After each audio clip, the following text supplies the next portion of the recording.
മാത്രം വേഗം നിന്നെ കാണും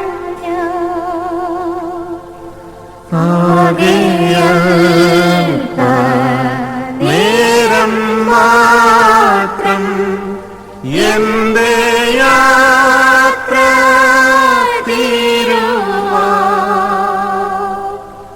യേശുവേ നിനക്കു സ്തോത്രം വേഗം നിന്നെ കാണും ഞാൻ യേശുവേ നിനക്കു സ്തോത്രം വേഗം നിന്നെ കാണും ഞാൻ രാവിലെ ഞാൻ ഉണരുമ്പോൾ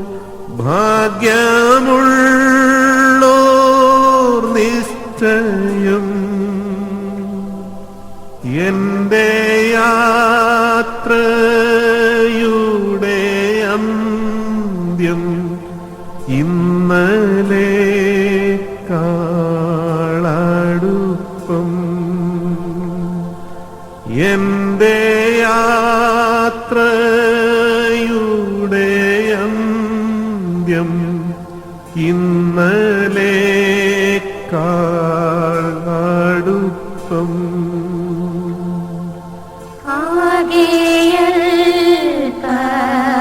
നേരം മാത്രം എന്റെ യാത്ര തീരുവാ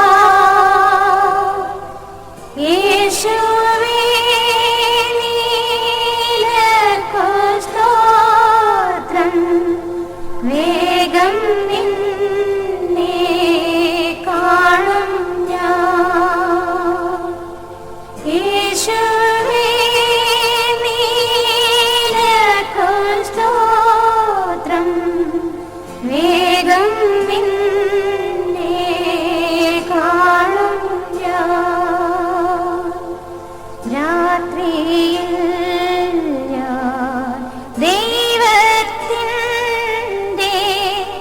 കൈകളിൽ ഉറങ്ങുന്നു അപ്പോഴും എൻ രഥത്തിൻ്റെ ചക്രം മുൻപോട്ടോടുന്നു അപ്പോഴും എൻ രഥത്തിൻ്റെ ചക്രം മുൻപോട്ടോടുന്നു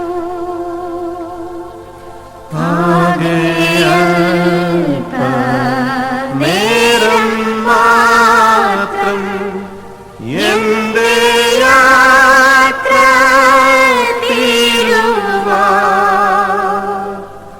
യേശുവേ നിനക്കു സ്തോത്രം വേഗം നിന്നെ കാണും ഞാൻ യേശുവേ നിനക്കു സ്തോത്രം വേഗം നിന്നെ കാണും ഞാൻ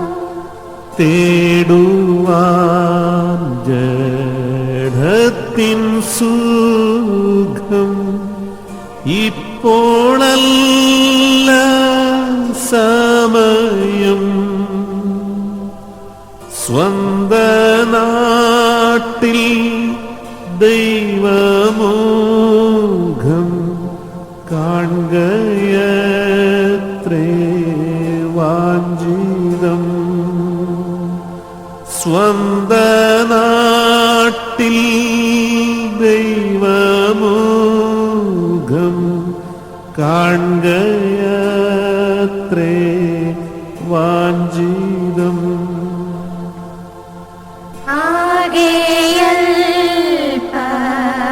നേരം മാത്രം എന്റെ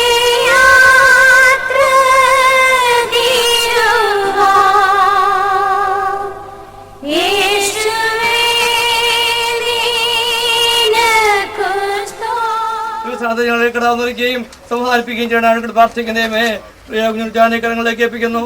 കർത്താവ് സണ്ണിയെ കരങ്ങളിലേക്ക് ഏൽപ്പിക്കുന്നു. എല്ലാ മക്കളെയും കർത്താവിന്റെ കരങ്ങളിലേക്ക് ഏൽപ്പിച്ചേരുകയാണ്. കർത്താവ് മരിച്ചവർ അക്ഷയമെടുക്കുന്ന ദിവസം കർത്താവെ ആശയങ്ങൾ പ്രത്യാശ നിറയ്ക്കുന്ന കാരണക്കായി നന്ദിയോടെ ഞങ്ങൾ സ്തോത്രം ചെയ്യാൻ വാഴ്ത്തുകയും ചെയ്യുന്നു. ഈ ദ്രവത്തിനുള്ളത് അദ്രവത്തെയും ഈ മർത്യമായത് അമർത്തിരിപ്പാൻ എല്ലാം കർത്താവ് ഒരുക്കി എടുക്കുമാറാകണമേ. നിർവഹിപ്പാൻ ദാസനെ ശക്തീകരിച്ചാട്ട് മഹത്വം കർത്താവ് എടുക്കണമേ. യേശുനാഥനെ അപേക്ഷിക്കുന്ന കേൾക്കുമാറാകണമേ. ദേവദാസന്മാരെ 39-ാം സങ്കീർത്തനം 4-ാം വാക്യം മുതൽ യഹോവയെ എൻ്റെ അവസാനത്തെയും എൻ്റെ ആയുസ് എത്ര എന്നതിനെയും ഞാൻ അറിയിക്കണമെന്ന് ഞാൻ എത്ര ക്ഷമിക്കണം ഞാൻ അറിയുമാറാകട്ടെ. ഇതാ എൻ്റെ നാളുകളെ നാലുകളെ നീളമാക്കിയിരിക്കുന്നു.